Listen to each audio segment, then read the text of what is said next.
Welcome to NSN news. నేను మీ PR. MLA Gudem Mypal Reddy సోదరుడు అక్రమార్జన వ్యవహారంలో ఈడీ అధికారులు దర్యాప్తును ముమ్మరం చేశారు. లావాదేవీల ద్వారా వచ్చిన పెట్టుబడులపై ఆరా తీయనున్నారు. పటాన్ చెరువు బీఆర్ఎస్ ఎమ్మెల్యే గూడెం మైపాల్ రెడ్డి సోదరుడు మధుసూదన్ రెడ్డి అక్రమార్జన వ్యవహారంలో ఎన్ఫోర్స్మెంట్ డైరెక్టర్ అధికారులు దర్యాప్తును వేగవంతం చేశారు. Santosh sand and granite supply సంస్థ ద్వారా అక్రమ మైనింగ్కు తెరలేపి 300 కోట్ల మేర సంపాదించినట్టు ఈడీ ప్రాథమిక దర్యాప్తులో తేలింది. ఆ సొమ్మును స్థిరాస్తి వ్యాపారంలో పెట్టుబడులు పెట్టినట్టు దానికి సంబంధించిన కీలక సమాచారాన్ని సేకరించింది. ఈ నేపథ్యంలో ఏ సంస్థల్లో పెట్టుబడులు పెట్టారో దాని సమాచారాన్ని మూలాలను సమగ్రంగా తెలుసుకునేందుకు కార్యాచరణ రూపొందించింది. దీంతో మైపాల్ రెడ్డి మధుసూదన్ రెడ్డితో పాటు వారి బంధువుల ఇళ్లలో కూడా తనిఖీలు చేపట్టారు. లభ్యమైన భూ దస్తావేజులపై ప్రత్యేక దృష్టి పెట్టింది. వాటిలో చాలా వరకు దస్త్రాలు ఇతర పేర్లపై రిజిస్ట్రేషన్ కావడంతో వారిని బినామీలుగా అధికారులు అనుమానిస్తున్నారు. ఈ క్రమంలో వారికి నోటీసులు ఇచ్చి విచారణను పిలిచేందుకు రంగం సిద్ధం చేసింది ఈడీ. ఆ భూములు తమవేనని చెబితే వాటి కొనుగోళ్లకు నగదు ఎలా సమకూర్చుకున్నారో అన్న అంశంపై ఆరా తీయనున్నారు. మనీ లాండరింగ్ నిరోధన చట్టం కేసు కావడంతో బినామీలుగా ఉన్నవారు నోరు తప్పక తెరవాల్సిందేనని అభిప్రాయాలు వ్యక్తమవుతున్నాయి.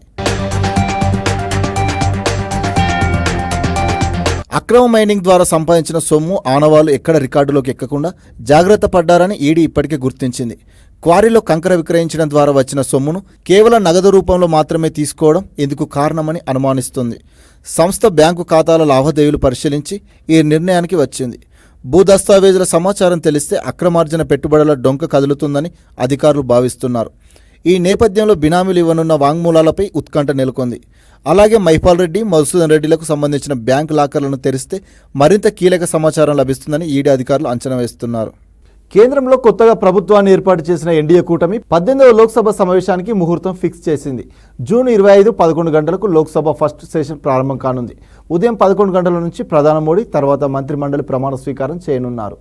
మోడీ సర్కార్ పార్లమెంట్ సమావేశాల తేదీ ప్రకటించింది.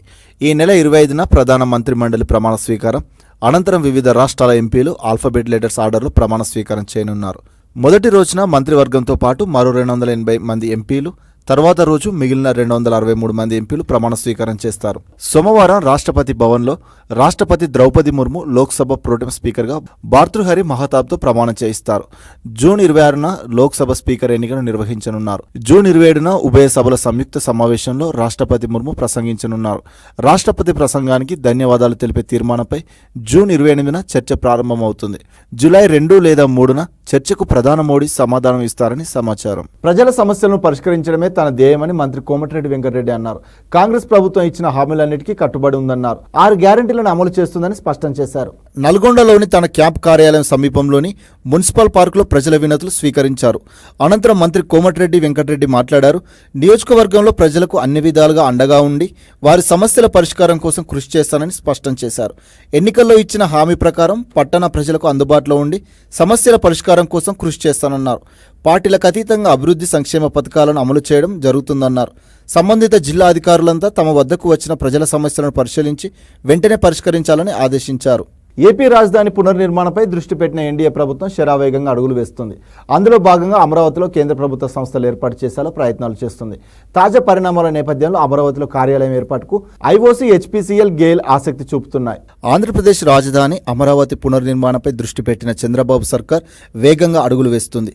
ఈ మేరకు 2014-19 మధ్య భూమి కేటాయించిన సంస్థలతో సిఆర్డీఏ సంప్రదింపులు నిర్వహిస్తుంది. ప్రణాళికలు చెప్పాలంటూ సిఆర్డీఏ అధికారుల నుంచి ఆయా సంస్థలకు ఫోన్లు చేసి ఆరా తీస్తున్నారు. కాగా 5 ఏళ్లుగా తమను ఎవరు సంప్రదించలేదని ఆయా సంస్థల ప్రతినిధులు వెల్లడించిన గమనార్హం. ఈ క్రమంలోనే తమకు కేటాయించిన స్థలాలు చూపించాలని కొన్ని సంస్థలు కోరాయి. అంతేకాకుండా రాజధానిలో స్థలాలు చూశాక తదుపరి నిర్ణయం తీసుకుంటామని మరికొన్ని సంస్థలు వెల్లడించాయి. గత టీడీపీ ప్రభుత్వ కేంద్ర సంస్థలకు, బ్యాంకులకు రాజధానిలో భూములను కేటాయించింది. అందులో కాగ్, ఆర్బీఐ, సిబిఐ, ఎఫ్సిఐ, సిబిడబ్ల్యూడి, తపాలా శాఖ, నిఫ్ట్, ఎన్ఐడి, టూల్ డిజైన్ సంస్థలకు భూ కేటాయింపులు చేశారు. వాటితో పాటు NABARD, SBI, UBI, Canara bank, ఎల్ఐసికి భూ కేటాయింపులు చేశారు. తాజా పరిణామాల నేపథ్యంలో అమరావతిలో కార్యాలయం ఏర్పాటుకు ఐఓసీ, హెచ్పీసీఎల్, గేల్ ఆసక్తి కనబరుస్తున్నాయి. అచ్చం సినీ హీరోలకు ఏమాత్రం తీసిపోరు ఆ చిన్నారులు. తమ అభిమాన హీరోలను అచ్చం తలదన్నేలా వేషం వేసి శభాష్ అనిపించుకున్నారు బుడతలు. ఏరువాక పౌర్ణమి సందర్భంగా యువకులు తమ అభిమాన సినీ నటుల వేషధారణలు వేసుకుని వేడుకలను ఘనంగా నిర్వహించారు. ఈ వినూత్న వేడుకలు ఎక్కడో కాదు, కర్నూలు జిల్లాలో జరిగాయి. కర్నూలు జిల్లా ఎమ్మిగనూరు మండలం గుడికల్ గ్రామ ప్రజలు ఉదయాన్నే తమ పశువులకు స్నానాలు చేయించి ప్రత్యేకంగా అలంకరించారు. సాయంత్రం పారువేట పోటీలు ఘనంగా నిర్వహించారు. వేడుకల్లో గ్రామంలోని యువకులు వేసుకున్న వేషధారణలు అందరిని ఆకట్టుకున్నాయి. యువకులు తమకిష్టమైన హీరోల వేషధారణలతో మైమర్పించారు. గేమ్ చేంజర్ చిత్రంలో రామ్ చరణ్ వేసిన గెటప్ లో కొందరు, అల్లు అర్జున్ నటించిన పుష్ప 2లో మాదిరి మరికొందరు, జూనియర్ ఎన్టీఆర్ నటిస్తున్న దేవర వేషధారణలో ఇంకొందరు అలరించారు. తమ అభిమాన హీరోల వేషధారణలు వేసి గ్రామ పూర్వవీధుల్లో తిరుగుతూ హీరోల పోజులు ఇచ్చారు. ఏరువాక వేడుకల్లో పిల్లల వేషధారణలు ప్రత్యేక ఆకర్షణగా నిలిచాయి. వేడుకలను తిలకించేందుకు చుట్టుపక్కల గ్రామాల ప్రజలు వేల సంఖ్యలో తరలివచ్చారు. సీఎం రేవంత్ రెడ్డి రేపు ఢిల్లీ వెళ్లనున్నారు. నామినేటెడ్ పోస్టులు, మంత్రివర్గ విస్తరణ, పీసీసీ అధ్యక్షుడు ఎంపిక వంటి అంశాలపై అధిష్టానంతో చర్చించే అవకాశం ఉంది. పార్లమెంట్ ఎన్నికల్లో ఆశించిన మేరకు ఫలితాలు సాధించకపోవడంతో నామినేటెడ్ పోస్టుల భర్తీని పునఃసమీక్షించాలని అధిష్టానం నిర్ణయించినట్టు సమాచారం. అసెంబ్లీ, పార్లమెంట్ ఎన్నికల్లో పనితీరు ఆధారంగా పోస్టులను భర్తీ చేయాలని పార్టీ పెద్దలు యోచిస్తున్నట్లు తెలిసింది. జనసేన పార్టీ సోషల్ మీడియా ఖాతాలో పోస్ట్ అయిన ఓ ఫోటో నెట్టింట అందరి దృష్టిని ఆకర్షిస్తుంది. నటుడు, ఆంధ్రప్రదేశ్ ఉప ముఖ్యమంత్రి పవన్ కళ్యాణ్ ఫ్యామిలీ పిక్ అది. తన శ్రీమతి ఆన, పిల్లలు అకిరానందన్ ఆద్యులతో కలిసి దిగిన ఆ అరుదైన స్టిల్ వైరల్ అవుతుంది. ఈ అందమైన చిత్రం ఆవిష్కృతం అవడానికి కారణం ట్రాఫిక్ చిక్కులాట. ఆంధ్రప్రదేశ్ ముఖ్యమంత్రి మంత్రుల ప్రమాణ స్వీకారం జూన్ 12న ఘనంగా నిర్వహించిన సంగతి తెలిసిందే. మంత్రిగా ప్రమాణ స్వీకారం పూర్తయిన తర్వాత పవన్ కళ్యాణ్ ఫ్యామిలీతో కలిసి మంగళగిరిలోని తన నివాసానికి బయలుదేరారు. అదే సమయంలో ట్రాఫిక్ అంతరాయం ఏర్పడింది. దీంతో వాహనాన్ని రోడ్డు పక్కన నిలిపి కాసేపు సేద తీరారు. ఆ సమయంలోనే ఫోటోకు పోజులు ఇచ్చారు. దీన్ని చూసిన ఫ్యాన్స్, నెటిజన్లు క్యూట్ అంటూ కామెంట్లు పెడుతున్నారు. అనుకోకుండా దిగిన ఫోటో కాస్త అరుదైన ఫోటోగా మారి వైరల్ అవుతుంది.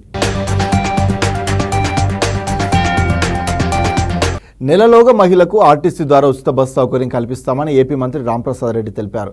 సచివాలయం 4వ బ్లాక్ ఛాంబర్లో ఆయన రవాణా, క్రీడల శాఖ మంత్రిగా ఆదివారం బాధ్యతలు చేపట్టారు.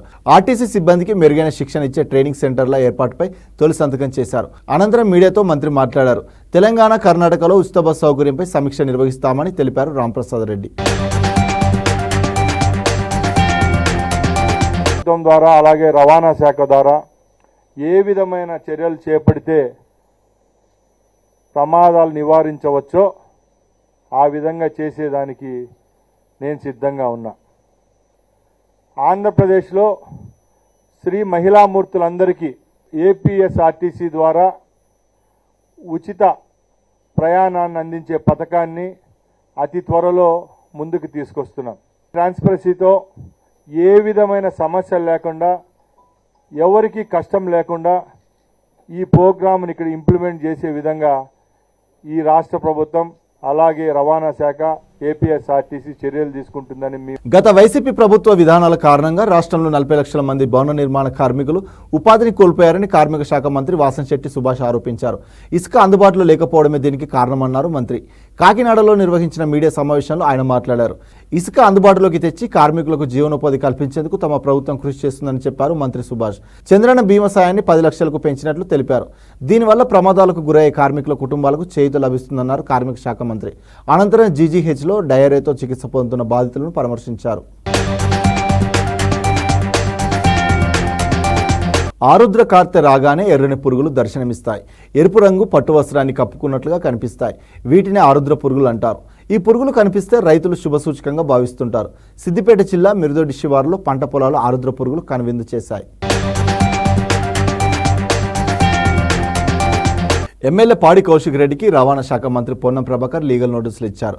ఫ్లై యాష్ సరఫరాలో భాగంగా అవినీతికి పాల్పడ్డారని, తనపై నిరాధారణ ఆరోపణలు చేశారని తాకీదులో పేర్కొన్నారు. ఎన్టీపీసీలో విద్యుత్ ఉత్పత్తి ప్రక్రియలో వెలువడే ఫ్లై యాష్ను రోడ్ల నిర్మాణం, బ్రిక్స్ తయారీలో వినియోగిస్తారు.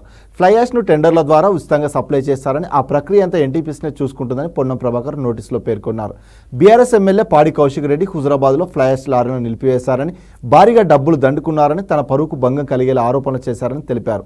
వారం రోజుల్లోగా లీగల్ నోటీసులకు సమాధానం ఇవ్వాలని మంత్రి పొన్నం ప్రభాకర్ లాయర్ స్పష్టం చేశారు. ప్రపంచంలోని తొలిసారిగా మహిళలకు అత్యంత ఎత్తైన వెర్టికల్ పరుగు పందెంను చైనాలోని షాంఘై టవర్ వద్ద నిర్వహించారు. చైనాలోని అత్యంత ఎత్తైన ప్రపంచంలో 3వ అత్యంత ఎత్తైన భవనంగా షాంఘై టవర్ పేరుగాంచింది. దీని ఎత్తు 532 మీటర్లు. ఈ రేసులో 500 మంది రన్నర్లు పాల్గొన్నారు. వీరంతా షాంఘై టవర్ 79వ అంతస్తు నుంచి 119వ అంతస్తుకు 250 మీటర్ల కంటే ఎక్కువ దూరం పరిగెత్తారు. క్రీడా రంగంలో మహిళల భాగస్వామ్యం పెంచేందుకు, మహిళా సాధికారత కోసం ఈ కార్యక్రమం నిర్వహించినట్టు నిర్వాహకులు తెలిపారు. రైతులకు పెట్టుబడి సాయం కోసం బీఆర్ఎస్ ప్రభుత్వం తీసుకొచ్చిన రైతు బంధు సాయాన్ని ఎట్టి పరిస్థితులు ఆపడానికి వీలు లేదని బీఆర్ఎస్ సీనియర్ నేత మాజీ మంత్రి జగదీష్ రెడ్డి అన్నారు. హైదరాబాద్లోని తెలంగాణ భవన్లో ఆయన మీడియాతో మాట్లాడారు. ఇచ్చిన హామీలను నెరవేర్చడంలో కాంగ్రెస్ ప్రభుత్వం విఫలమైందని విమర్శించారు. రైతు భరోసా పేరుతో రైతులకు 15,000 ఇస్తామని మాట తప్పారని ఫైర్ అయ్యారు. Rythu Bharosa స్కీమ్పై cabinet sub committee ఎందుకని, దాని వెనుక ఉన్న మతలాబు ఏంటని ప్రశ్నించారు. కేబినెట్ సబ్ కమిటీ రైతులను మోసం చేయడానికి వేసిన కమిటీ అని అన్నారు. ఏపీలోని కృష్ణా జిల్లా జగ్గయ్యపేటలో డయేరియా ప్రబలింది. దీంతో పలువురు మృతి చెందగా మరికొందరు ఆసుపత్రి పాలయ్యారు. దీంతో మంత్రి సత్యకుమార్ సీరియస్గా దృష్టి సారించారు. హెల్త్ స్పెషల్ సిఎస్ మున్సిపల్ అధికారులతో ఆయన సమీక్ష నిర్వహించారు. ఈ సందర్భంగా అధికారులకు ఆయన కీలక ఆదేశాలు జారీ చేశారు. జగ్గయ్యపేటలో వాటర్ శాంపిల్స్ సేకరించాలని సూచించారు. 24 గంటల పాటు వైద్యం అందుబాటులో ఉండాలన్నారు. నీటి పైప్ లైన్ల శుభ్రతపై ప్రత్యేక దృష్టి పెట్టాలన్నారు. జగ్గయ్యపేటలో ఏర్పాటు చేసిన వాటర్ ట్రీట్మెంట్ ప్లాంట్లో లీకులు లేకుండా చూడాలని, మరమ్మతులు సైతం చేయాలని అధికారులను సత్యకుమార్ ఆదేశించారు. ఏపీలో ప్రభుత్వం మారడంతో సినీ ఇండస్ట్రీ అభివృద్ధికి అడుగులు పడుతున్నాయి. గత ప్రభుత్వంలోని సినీ హీరోలను టార్గెట్ చేసిన విషయం తెలిసిందే. కొన్ని సినిమాలను ఆర్థికంగా దెబ్బకొట్టేందుకు వైఎస్ ప్రభుత్వం తీవ్ర ప్రయత్నాలు చేసింది. టార్గెట్ చేసినట్టుగానే సినిమా టికెట్ల రేట్లు భారీగా తగ్గించి సినిమాలను నష్టాల పాలు చేసింది. దీంతో గత 5 ఏళ్లలో ఏపీలో ఇండస్ట్రీ అభివృద్ధికి అడుగులు పడలేదు. ఇప్పుడు కూటమి ప్రభుత్వం అధికారం చేపట్టింది. అందులో సినీ ఇండస్ట్రీకి చెందిన పవన్ కళ్యాణ్ డిప్యూటీ సీఎం కావడంతో సినీ ఇండస్ట్రీ అభివృద్ధికి అడుగులు పడుతున్నాయి. ఈ నేపథ్యంలో డిప్యూటీ సీఎం పవన్ను రేపు మధ్యాహ్నం విజయవాడలో సినీ నిర్మాతలు కలవనున్నారు.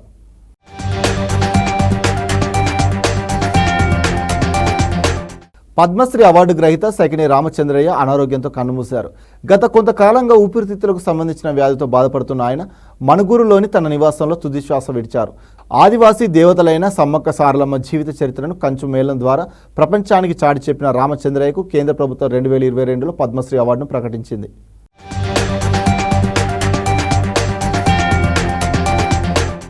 బీఎస్పీ అధినేత్రి ఉత్తరప్రదేశ్ మాజీ సీఎం మాయావతి తన రాజకీయ వారసుని మరోసారి ప్రకటించారు. పార్టీ బాధ్యతలను తన మేనల్లుడైన ఆకాష్ ఆనంద్కు తిరిగి అప్పగించారు. గతేడాది డిసెంబర్లోనే తన రాజకీయ వారసుడిగా ఆకాష్ ఆనంద్ని ప్రకటించిన మాయావతి మే నెలలో సార్వత్రిక ఎన్నికల వేళ కేసు నమోదు కావడంతో ఆయన్ను ఆ బాధ్యతల నుంచి తొలగించిన విషయం తెలిసిందే.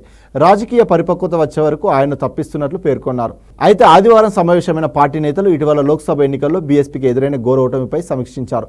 ఈ నేపథ్యంలో ఆకాష్ను పదవి నుంచి తొలగించిన నెల రోజుల వ్యవధిలోనే తిరిగి నియమించడం గమనార్హం.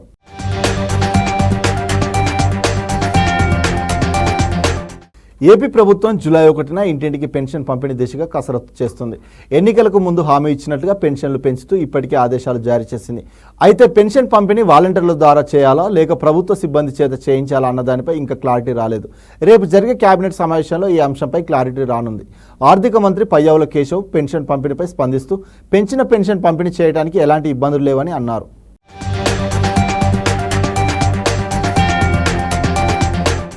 తెలంగాణ ముఖ్యమంత్రి రేవంత్ రెడ్డిని వివిధ ఉపాధ్యాయ సంఘాల నేతలు మర్యాదపూర్వకంగా కలిశారు. 15 ఏళ్లుగా పెండింగ్లో ఉన్న ఉపాధ్యాయుల అప్గ్రేడేషన్ సమస్యను పరిష్కరించడంతో పాటు వివిధ సమస్యలకు సీఎం పరిష్కారం చూపించారని కొనియాడారు. అందుకు గాను సీఎంకు ధన్యవాదాలు తెలిపారు. టీచర్లకు పదోన్నతుల బదిలీలు కల్పించినందుకు ప్రభుత్వానికి కృతజ్ఞతలు తెలిపారు. కాగా టీచర్ల పదోన్నతికి సీఎం రేవంత్ రెడ్డి ఇటీవలే పచ్చ జెండా ఊపారు.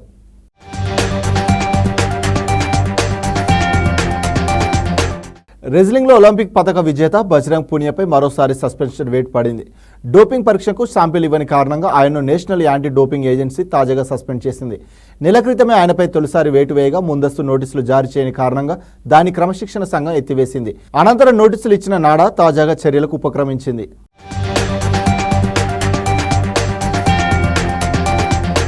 అస్సాంలో వరద ఉధృతి కొనసాగుతుంది. 10 జిల్లాల్లో 117,000 మంది ప్రజలు వరద ప్రభావిత ప్రాంతాల్లో ఇబ్బందులు ఎదుర్కొంటున్నారు. మొత్తం 968 గ్రామాలు నీట మునిగినట్లు అస్సాం సీఎం హిమాంత బిశ్వ శర్మ ప్రకటించారు. వరద బాధితుల కోసం అధికారులు 134 పునరావాస శిబిరాలు ఏర్పాట్లు చేశారు. వీటిలో 17,661 మంది తలదాచుకుంటున్నారు. 94 కేంద్రాల ద్వారా వరదల్లో చిక్కుకున్న వారికి సహాయ సామాగ్రిని అందిస్తున్నారు. దాదాపు 4,000 హెక్టార్ల పంట భూమి ఇంకా ముంపులోనే ఉందని అధికారులు తెలిపాయి. వరదల కారణంగా అనేక ఇళ్లు ధ్వంసమవగా రహదారులు వంతెనలు దెబ్బతిన్నాయి.